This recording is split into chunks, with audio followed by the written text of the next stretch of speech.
최근에 우리나라 대법원장이 거짓말을 그렇게 하다가 결국은 뒤늦게 사과를 하는 일이 있었습니다. 우리 밑에 있는 판사들이 어떻게 거짓말을 그렇게 할 수 있느냐. 대법원장이 그것도 사실 법을 집행하는, 판결하는 수장 아니에요. 그래서 논란이 되고 아직도 그 문제에 대해서 정리를 하고 있질 않죠. 의로운 재판장, 예수님께서 누가복음 18장에 보면은 불의한 재판관에 대한 얘기를 하세요. 그 불의한 재판관을 얘기하면서 하시는 말씀이 이 사람은 하나님을 두려워하지 않고 사람을 무시하는 사람이라. 그 특징을 그렇게 말씀하세요. 하나님을 무서워하지 않나, 하나님을 두려워하지 않나, 더군다나 백성들, 사람들을 무시하는 불의한 재판관이 있었다. 그런 말씀하세요. 오늘 본문 50절에 보면은 반대로 공의 의원으로 선하고 의로운 요셉이라는 사람이 있었다. 그렇게 얘기해요. 선하고 의로운 사람. 그러니까 이 지금으로 말하면 국회의원으로 한 사람이 있었는데 선하고 의로운 사람이라. 그 사람의 이름이 요셉이라. 그렇게 성경은 말씀하고 있어요. 이 요셉이라고 하는 이름이 성경에 여러 군데 나오잖아요. 우리가 잘 아는 대로 창세기에 요셉이란 사람은 형들의 미움을 받고 애굽에 팔림을 받아가지고 그 다음에 또 오해를 하고 또 이렇게 어떤 그 모함에 빠져가지고 감옥에 가가지고 그리고 나중에 다 극복하고 그 나라의 총리가 되었던 그 인물, 꿈의 사람 요셉. 그 사람의 이야기를 우리가 먼저 기억할 수가 있죠. 또 요셉은 누굽니까? 신약에 와서는 예수님의 육신의 아버지의 이름이 요셉이었어요. 그 미국에 가면 조셉 그런데 요셉이거든요. 그 이름이. 그리고 이 본문에 나오는 아리마대 출신의 사람 요셉. 그리고 그를 소개할 때 그는 공의 의원이었다. 공의 의원이었다. 이 당시에 공회라고 하는 것은 유대 나라의 가장 중요한 권력 기관입니다. 우리나라 국회보다도 더 권한이 있어요. 그 공회 의원들이 모여가지고 거기서 회의를 하고, 그런데 거기서 무슨 결의를 하게 되었느냐? 예수 그리스도가 신성모독을 했다. 자신이 하나님이라 그러고, 그러면서 그 당시 자기들의 그 생각 속에서 이 사람은 로마의 반역을 일으키는 반역자이기도 하고, 그러면서 예수님을 그렇게 이 공회에서 재판을 하게 된 거예요. 결국은 예수님을 죽이기로 결의하지 않습니까? 그때에 유일하게 한 사람이 이거 잘못됐어. 손을 들고 나온 사람이 바로 이야기한 아리마대 사람 요셉이라는 거예요. 그래서 오늘은 이 요셉을 중심으로 해서 오늘 은혜를 나누도록 하겠습니다. 첫째는 정의로운 사람이었습니다.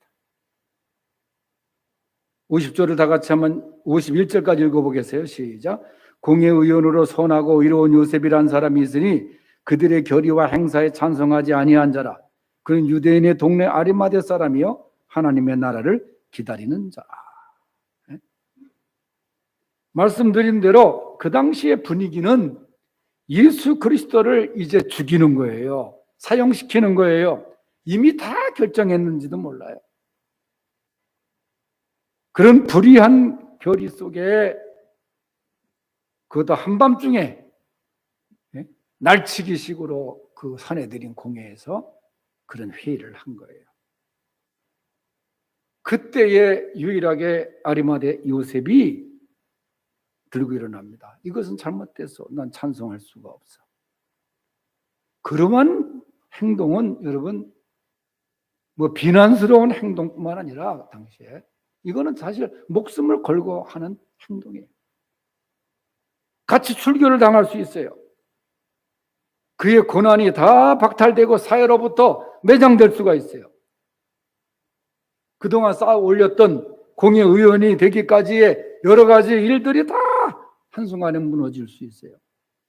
그런데 아리마대 사람 요셉은 신앙 양심상 이건 잘못됐다는 거예요. 불의하다는 거예요. 그래서 정의롭게 아리마대 요셉이 거기에 결의에 찬성하지 않습니다. 나는 반대요. 난 찬성할 수 없어. 여러분, 정의는 다수결에 의해서 결정되는 게 아니잖아요. 그는 신앙 양심상 이건 잘못됐다. 그러면서 단호하게 과감하게 불이익을 감수하면서 그는 끝까지 그 결의에 찬성하지 않았다. 왕따를 당해도 하나님이 원하시는 것은 의로운 일이라, 정의로운 일이 아니겠느냐. 다시 말하면 예수님 편에 선 사람이 아리마대 사람 요셉이었습니다. 예수님 편에서 불의와 타협하지 않고 정의와 진리를 따르는 사람, 아리마대 사람 요셉. 우리 아리마대 요셉의 이러한 귀한 모습에 우리 후손들이 다 될 수 있기를 축원합니다. 두 번째로 선하고 의로운 사람은 헌신의 사람이었습니다. 52절에서 54절까지 읽어보겠습니다. 시작. 그가 빌라도에게 가서 예수의 시체를 달라 하여 이를 내려 세마포로 싸고 아직 사람을 장사한 일이 없는 바위에 판무덤에 넣어두니 이날은 준비일이요 안식일이 거의 되었더라. 아멘. 예수님이 불의하게 이 공회에 의해서 사형 판결을 받고 십자가의 고난을 당하시고 골고다 언덕에서 이제 돌아가십니다. 그런데 그 예수님이 돌아가셨을 때 제자 중 누구 하나도 그 예수님의 시신을 수습하기 위해서 나타나지 않았어요. 그렇게 3년간 죽기까지 따르겠나이다 고백했던 제자도 안 보였어요. 다른 사람들은 몰라도 그 제자들 누가 있어야 되지 않겠어요? 이때 등장한 사람이 바로 본문에 나오는 아리마대 사람 요셉입니다. 로마의 총독으로 나와 있는 빌라도에게 갑니다. 예수의 시체를 주십시오. 내가 장사하리이다. 그래서 예수님의 시체를 십자가에 내려가지고, 여기 뭐 53절에 이를 내려 그랬잖아요. 십자가에서 내려가지고 깨끗한 세마포로 예수님을 싸서 아직도 사람을 장사한 일이 없는 바위의 판무덤에 넣어두어 장례를 치렀다. 그래요. 이던 나라의 장례 방법이 이 동굴을 파가지고 가족묘처럼, 그래서 시신을 거기다 모시는데 아마 자기 가족 묘인지 아리마대 사람 요셉이 거기에 묘를 준비한 것에다가 첫 번째로 예수님의 시신을 가서 장례를 했다 그 말이에요. 사내들인 의회에서 그렇게 반대하는 것도 굉장히 어려운 일이에요. 누가 할 수 있겠어요 그렇게. 더 나가서 아무도 수습하지 않는 예수님의 시신을 내려서 장례를 치르는 이 헌신의 사람, 아리마대 사람 요셉. 여러분, 헌신이 뭡니까? 몸을 들여서 바친다는 거 아니에요? 이 몸이라는 것 속에는 거기엔 정말 죽도록 충성하겠다는, 정말 죽음을 무릅쓰고 봉사하는 의미가 담겨 있는 게 헌신이에요. 우리가 헌신 예배, 우리가 최근엔 헌신 예배를 드리지 못했습니다만은 헌신이라는 게 그런 의미입니다. 헌금하는 게 헌신 예배가 아니고 정말 아리마대 사람 요셉처럼 내가 주님께 충성합니다. 내가 목숨 바쳐 충성합니다.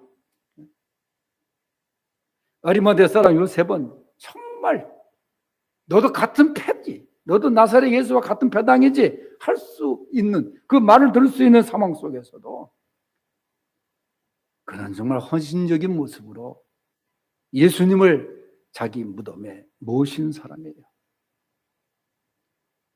물질을 들여서 헌신했어요. 이 선하고 의로운 요셉의 이 귀한 모습입니다. 세 번째 등장하는 선하고 의로운 사람들은 오늘 마지막 부분에 나오는 여인들입니다. 54절에서부터 우리 56절까지 읽어보겠습니다. 이날은 준비일이요 안식일이 거의 되었더라. 갈릴리에서 예수와 함께 온 여자들이 뒤를 따라 그 무덤과 그의 시체를 어떻게 두었는지를 보고 돌아가 향품과 향유를 준비하더라. 계명을 따라 안식일에 쉬더라. 아멘.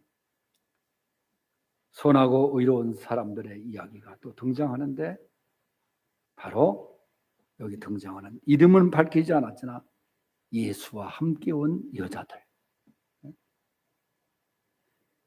이 여자들이 그 무덤과 그의 시체를 어떻게 두었는지를 보고 향품과 향유를 준비했다. 예수님께 발라드릴 걸 준비한 거예요. 그러면서 계명을 따라 안식일에 쉬더라. 당시 계명은 안식일에 쉬게 돼 있어요. 그러니까 계명이라는 것은 뭡니까? 말씀 아닙니까? 말씀에 따라 안식일에 쉬더라. 선하고 의로운 사람들은 이 말씀 따라 살아가는 사람. 계명에 따라 말씀에 따라 살아가는 사람들. 그래서 이 여인들은 예수님을 위해서 안식일에 쉬고 향품과 향유를 준비했던 여인들 아닙니까? 하나님을 믿는 성도들은 하나님의 계명을 따라 살아야 됩니다. 요한일서 5장 3절에 보면 하나님을 사랑하는 것은 이것이니 우리가 그의 계명을 지키는 것이라. 그렇게 얘기했어요. 하나님 말씀 따라 살아가는 선하고 의로운 성도들이 될 수 있기를 축원합니다. 오늘 기꺼이 헌신했던 아리마대 요셉, 그 뒤를 이어서 등장하는 이 여인들의 이야기 모두가 다 선하고 의로운 사람으로 성경은 말씀하고 있습니다. 선하고 의로운 사람으로 살아갈 수 있는 성도들이 되십시다. 기도하겠습니다. 하나님 아버지, 오늘 이 시간 사순절에 접어들면서 선하고 의로운 사람 요셉의 이야기, 여인들의 이야기를 통해서 우리에게 들려주신 하나님의 말씀을 가슴에 새길 수 있도록 정의로운 사람들 되게 하시고 헌신적인 사람 되게 하시고 말씀 따라 살아가는 성도들 되게 하여 주시옵소서. 예수님의 이름으로 기도하옵나이다. 아멘.